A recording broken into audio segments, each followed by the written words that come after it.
नमस्कार। अरुणाचल समाचार में आपका स्वागत है। मैं हूं यारमता सिंह आंगू।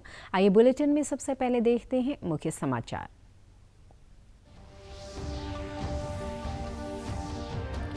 मुख्यमंत्री पेमा खांडू ने ईटानगर इंदिरा गांधी पार्क में आयोजित एक कार्यक्रम में भारतीय जनता युवा मोर्चा द्वारा आयोजित युवा संकल्प यात्रा का किया शुभारंभ। आजादी के अमृत महोत्सव के तहत राज्य के 75 स्थानों पर आज निकाली गई तिरंगा यात्रा।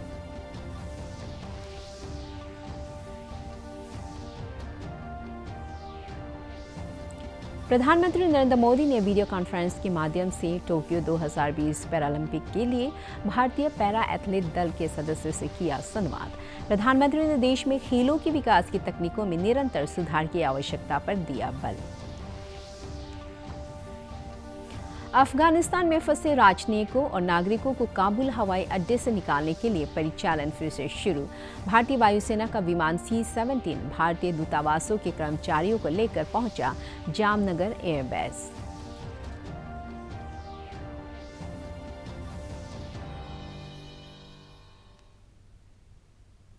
मुख्यमंत्री पेमा खांडू ने आज ईटानगर इंदिरा गांधी पार्क में आयोजित एक कार्यक्रम में भारतीय जनता युवा मोर्चा BJYM द्वारा आयोजित युवा संकल्प यात्रा का शुभारंभ किया।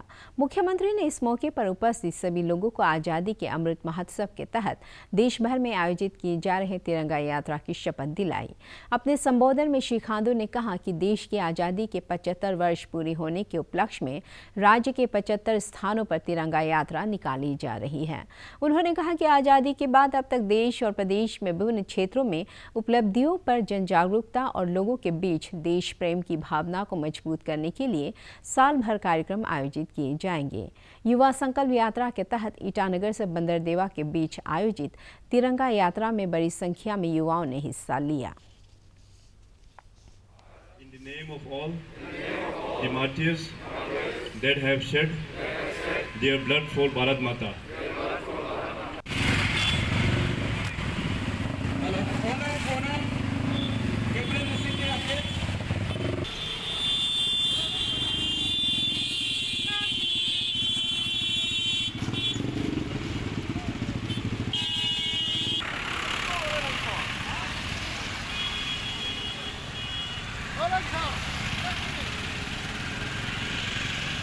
ये 75 years of India's independence जो आज़ादी का अमृत महोत्सव 15 अगस्त 2021 यानी कल परसों से शुरुआत हुआ है और पूरे साल भर आज़ादी का अमृत महोत्सव पूरे देश भर में मनाया जाएगा।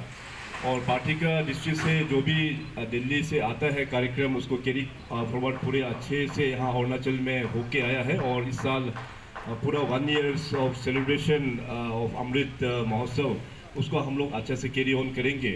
तो हमारे लिए भी बड़ा गर्व का बात है कि सबसे पहला कार्यक्रम पार्टी की ओर से अमृत महोत्सव अपना युवा के सभी हमारे दोस्तों आप सबका कारण से आज शुरुआत हो रहा है। पूरे देश भर में करीबन 75 लोकेशंस में आज बाइक और बाइसिकल रैलीज चल रहा है और अरुणाचल में भी जैसे प्रेसिडेंट ने कहा कि यहाँ से होके बंदरदेवा से वापस फिर आप ये IG पार्क में वापस आएंगे।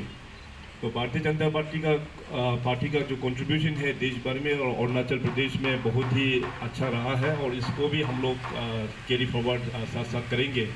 आज का जो कार्यक्रम है तिरंगा यात्रा ये अरुणाचल प्रदेश में तो हम लोग का गांव-गांव तक लोग जय हिंद का नाम से ही हम लोग लोगों को स्वागत करते हैं और इस लहर को आगे भी हम लोग गांव-गांव तक भी लेके जाना बहुत ज़रूरी है।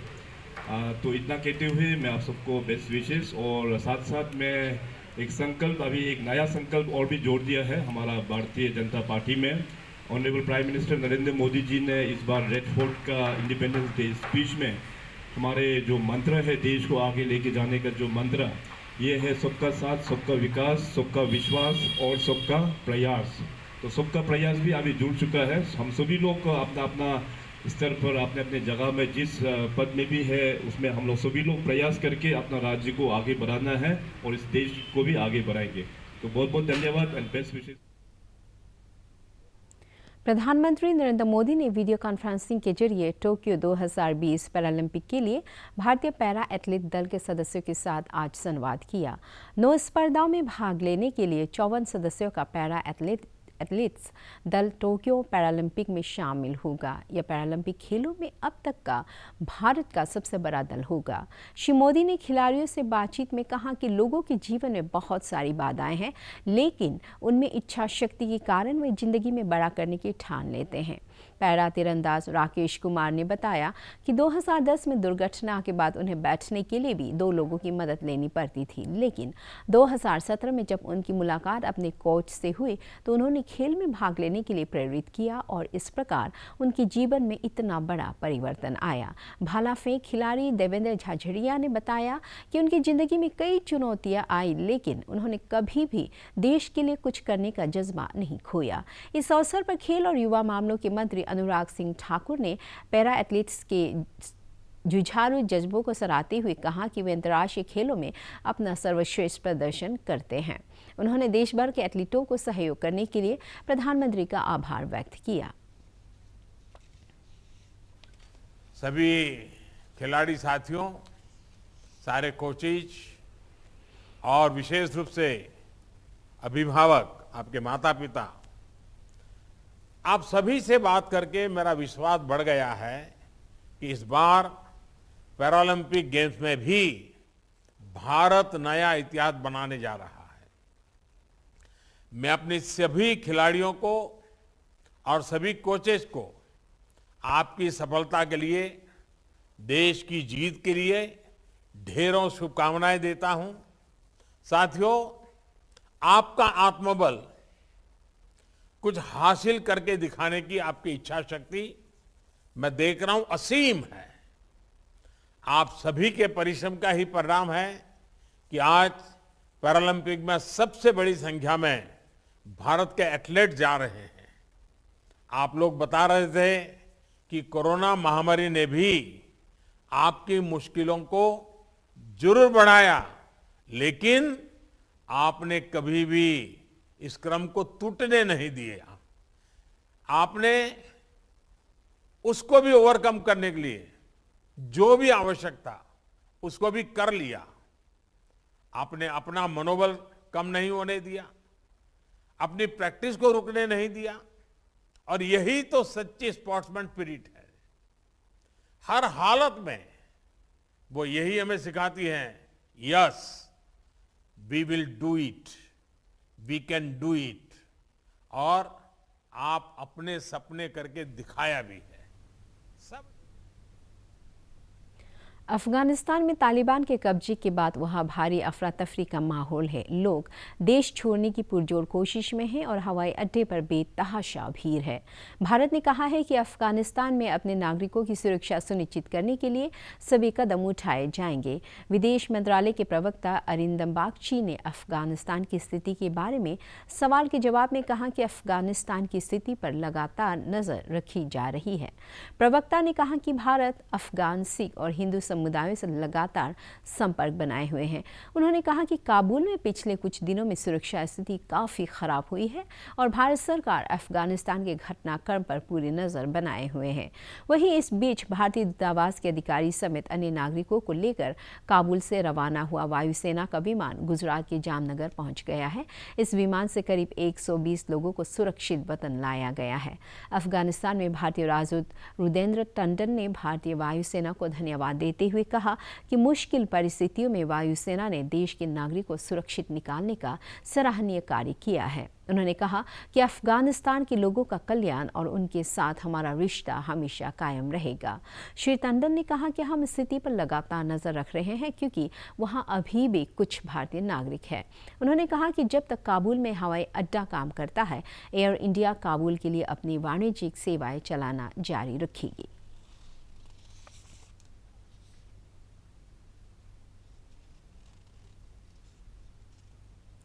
मुख्यमंत्री पेमा खांडू ने आज प्रदेश भाजपा कार्यालय ईटानगर में पार्टी पदाधिकारियों के साथ बैठक की। मुख्यमंत्री ने भाजपा कार्यकर्ताओं से सबका साथ, सबका विकास और सबका विश्वास की भावनाओं के साथ आत्मनिर्भर भारत मिशन के तहत केंद्र और राज्य सरकार की योजनाओं के बारे में प्रदेश के सभी हिस्सों में लोगों को जागरूक करने की अपील की। मुख्यमंत्री ने कोविड महामारी से प्रभावित अर्थव्यवस्था को गति प्रदान करने के लिए कृषि, बागवानी, पशुपालन सहित विभिन्न क्षेत्रों में में उद्यमिता विकास योजनाओं का लाभ उठाने के लिए लोगों को प्रोत्साहित करने का आह्वान किया। मुख्यमंत्री पेमा खांडू ने शिक्षा की गुणवत्ता में सुधार के लिए ऑल निशी छात्र संघ द्वारा सरकार को दिए जा रहे सहयोग के लिए संगठन के प्रति आभार व्यक्त किया है। राज्य सचिवालय ईटानगर में आंसू के पदाधिकारियों के साथ बैठक में श्री खांडू ने उनसे अपने क्षेत्र के स्कूलों के प्रदर्शन की नियमित निगरानी करने और स्थानीय स्कूल प्रबंधन समिति के साथ मिलकर कार्य करने का सुझाव दिया। बैठक के दौरान शिक्षा की गुणवत्ता और विद्यालयों में बुनियादी सुविधाओं की स्थिति पर चर्चा हुई। राज्य के जन स्वास्थ्य अभियांत्रिकी और जल संसाधन मंत्री वांकी लवांग ने रविवार को तिराप जिले के खोंसा में आयोजित एक कार्यक्रम में जिले के वेलकम गेट का उद्घाटन किया और जिला अस्पताल को जनरल अस्पताल में अपग्रेड करने की परियोजना का शिलान्यास किया। अपने संबोधन में श्री लवांग ने स्थानीय युवाओं से मादक पदार्थों का सेवन न करने और केंद्रीय सिविल सेवा के लिए चयनित होने वाले रनफोवा ngोवा और चाजट लोवांग से प्रेरणा लेते हुए प्रतियोगिता परीक्षा में सफलता के लिए कठिन परिश्रम करने की अपील की। उन्होंने कहा कि केंद्र और राज्य सरकार तिराप, चांगलांग और लोंगडिंग जिले में बुनियादी सुविधाओं के विकास और स्थानीय स्तर पर रोजगार के अवसर पैदा करने के लिए विशेष जोर दे रही है। श्री वांकी लवांग ने लोगों से वोकल फॉर लोकल की अवधारणा के अनुरूप सरकार की उद्यमिता विकास योजना का लाभ उठाकर अपना उद्यम शुरू करने और अन्य युवाओं के लिए रोजगार के अवसर पैदा करने की अपील की। Who have both cleared the prestigious UPSC exam. I encourage more of our youth to follow their example. Let us remember those great souls with reverence and our respect, for they have fought for our freedom. Let us all take place today to serve the great nation by contributing to the betterment of our society to the best of our capabilities. We are fortunate to be led by great leaders of our time, Sri Narendra Modi ji, and under his leadership, our country is making a lot of progresses. Try to learn the activities, the beneficiaries which are being provided by the Government of India. राज्य स्वास्थ्य सेवा निदेशालय के संयुक्त निदेशक doctor D Raina ने बाकिन-परतीन general अस्पताल पासीघाट के जनसंख्या आधारित कैंसर रजिस्ट्री कार्यालय का उद्घाटन किया। नेशनल कैंसर रजिस्ट्री प्रोग्राम के तहत ईस्टर्न अरुणाचल में कैंसर के पैटर्न और ट्रेंड का अध्ययन करने के लिए वर्ष 2011 में बाकिन-परतीन जनरल अस्पताल पासीघाट में यह प्रोजेक्ट शुरू किया गया था। अस्पताल के वरिष्ठ चिकित्सक डॉक्टर कालिंग जरांग ने बताया कि इस परियोजना का उद्देश्य ईस्टर्न अरुणाचल में कैंसर के कारणों का अध्ययन कर इससे बचाव के लिए लोगों में जन जागरूकता और प्रभावी इलाज में सहायता करना है।